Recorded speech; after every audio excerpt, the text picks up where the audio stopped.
Скопје со денови е задушено во чат. Граѓаните со најскапоценото нешто, со своето здравје, ја плаќаат цената на неспособноста и лагите на ВМРО ДПМН. Силно загадување од двете најголеми еколошки бомби во градот, депонијата Дрисла и дивата депонија Вардариште, ги трујат скопјани, а власта на ВМРО ДПМН цели 4 години не мрдна со прст.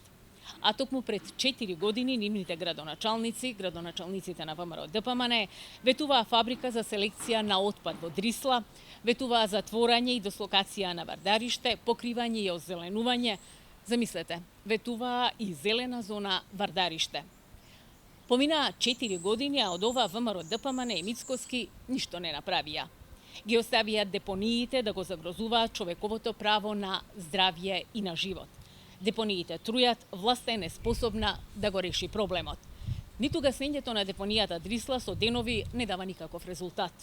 Орце Георгиевски како председател на ЗЕЛС бега од граѓаните и не презема ништо, додека скопјани се гушат во чад и во отров.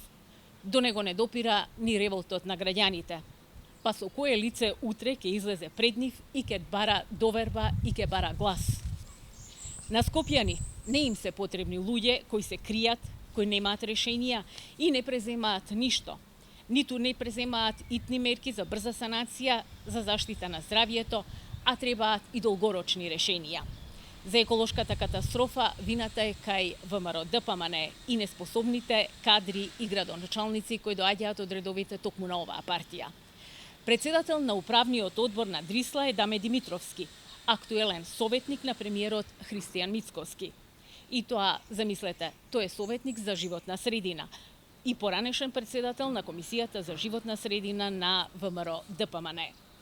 ВМРО ДПМН исто така имаше и директор на Дрисла, Јане Мицевски, човек без никакво соодветно искуство и магистер за туризам и менаџмент.